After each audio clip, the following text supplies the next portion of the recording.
রাজ্যে 2000-এর বেশি কোম্পানি কেন্দ্রীয় বাহিনী প্রয়োজন। ভোটের দিন থেকে গণনা 2000-এর বেশি বাহিনী লাগতে পারে।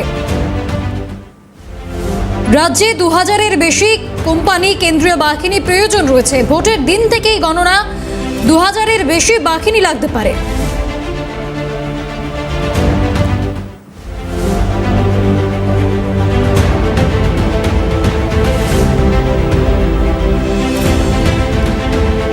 বুথের পুরো দায়িত্ব থাকবে কেন্দ্রীয় বাহিনীর ওপর। বুথের মধ্যে কোনো গন্ডগোল হলে পোলিং পার্টির দায়িত্ব। প্রত্যেক বুথে ভোট কর্মী ও কেন্দ্রীয় বাহিনীর ছবি নেওয়া হবে। বুথ ডমিনেশনে ফুল রেসপন্সিবিলিটি থাকবে আপনার সেন্ট্রাল ফোর্সে। অ্যান্ড যদি অন্য গন্ডগোল কিছু হবে ওখানে বুথ মধ্যে, তাহলে পোলিং পার্টি যেটা আছে ওদের भी ফুল রেসপন্সিবিলিটি থাকবে। পোলিং পার্টি ওখানে যাবে, র্যান্ডমাইজেশন হবে, লাস্ট স্টেজ পর্যন্ত র্যান্ডমাইজেশন হবে। Nobody will come to know কোন পোলিং পার্টি কোথায় যাচ্ছে। আর একবার পোলিং পার্টি ওখানে পৌঁছে যাবে আর সিএপিএফ পৌঁছে যাবে যে আপনার বুথ বাইরে একটা ফটো নেওয়া হবে, যেটা প্রত্যেক বুথে আমাদের কাছে থাকবে कि कौन कौन पोलिंग पर्सन ওখানে ছিলেন, कौन कौन सीएपीएफ पर्सन ছিলেন। তো every responsibility will be documented.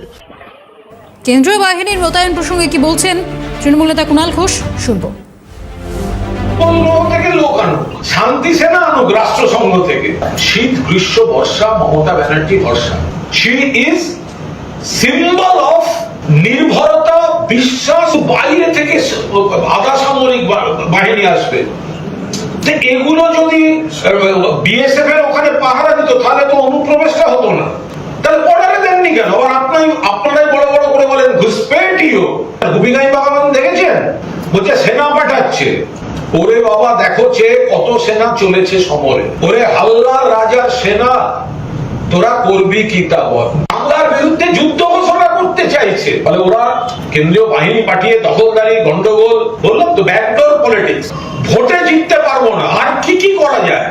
রাজ্যপাল থেকে, প্রশাসনিক পদ থেকে, বাইরের থেকে আধা সেনা সব দিয়ে দখল করার চেষ্টা করো।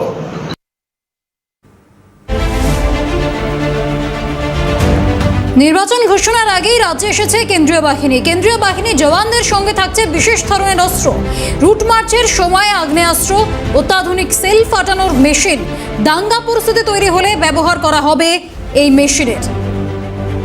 নির্বাচন ঘোষণার আগে আমরা দেখেছি রাজ্যে এসে পৌঁছেছে কেন্দ্রীয় বাহিনী। সেই কেন্দ্রীয় বাহিনীর জওয়ানদের সঙ্গে এবার থাকছে বিশেষ এক ধরনের অস্ত্র। রুট মার্চের সময় আগ্নেয়াস্ত্র থাকবে, অত্যাধুনিক সেল ফাটানোর মেশিন থাকবে। দাঙ্গা পরিস্থিতি তৈরি হলে ব্যবহৃত হবে সেই মেশিন। বিষয়ে বিস্তারিত প্রতিবেদন তুলে ধরেছেন প্রতিনিধি মফিজুল ইসলাম, দেখব। নির্বাচনী আচরণবিধি লাগু হওয়ার পর থেকেই আরও জোরদার হয়েছে কেন্দ্রীয় বাহিনী জওয়ানদের নিয়ে টহলদারি। আর টহলদারিতে আমরা একটি এমন এক আগ্নেয়াস্ত্র বা যন্ত্র দেখতে পাচ্ছি যা নিয়ে কেন্দ্রীয় বাহিনীর জওয়ান এই মুহূর্তে টহল দিচ্ছে। সেটাকে এসএমএল যেটা বলা হয়, যেটা বিশেষ করে স্মোক ফায়ার, যে সমস্ত জায়গায় বিভিন্ন রকম দাঙ্গার মতো পরিস্থিতি তৈরি হয়, ঠিক সেই জায়গায় এই ধরনের যন্ত্র তারা কিন্তু ব্যবহার করেন এলাকায়, মানে অবৈধভাবে জমায়েতকারীদের ছত্রভঙ্গ করার উদ্দেশ্য নিয়ে। এবারেও কিন্তু সেই একই রকমভাবে বিভিন্ন আগ্নেয়াস্ত্রের সঙ্গে এই ধরনের যন্ত্রও কিন্তু তারা ব্যবহার করবে নির্বাচনের সময়।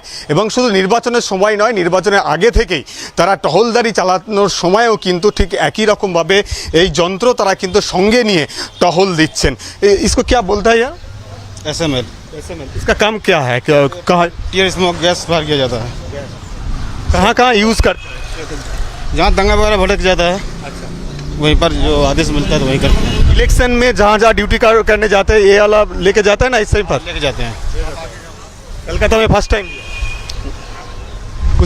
বুঝতে পারছেন, পরিষ্কার তিনি যাচ্ছেন যেখানে যেখানে দাঙ্গার মতো পরিস্থিতি তৈরি হয় সেখানে টিয়ার গ্যাস যেমন ফাটানো হয়, তার পাশাপাশি এই যন্ত্রের সাহায্যে এসএমএল এই যন্ত্রের সাহায্যে কিন্তু আরও মানে মাত্রা অতিরিক্তভাবে তারা কিন্তু গ্যাস ফাটাতে পারে, সেল ফাটাতে পারে।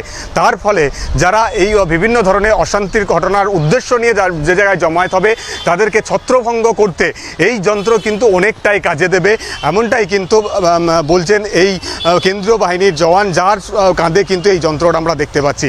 ফলে এবারের নির্বাচনে এই ধরনের যন্ত্রও কিন্তু কেন্দ্রীয় বাহিনীর সঙ্গে থাকছে, যেটা কিন্তু কলকাতায় এই টহলদারিতেও কিন্তু আমরা দেখতে পেলাম। ক্যামেরায় শুভময় দাসের সঙ্গে মফিজুল ইসলাম, ক্যালকাটা নিউজ, কলকাতা।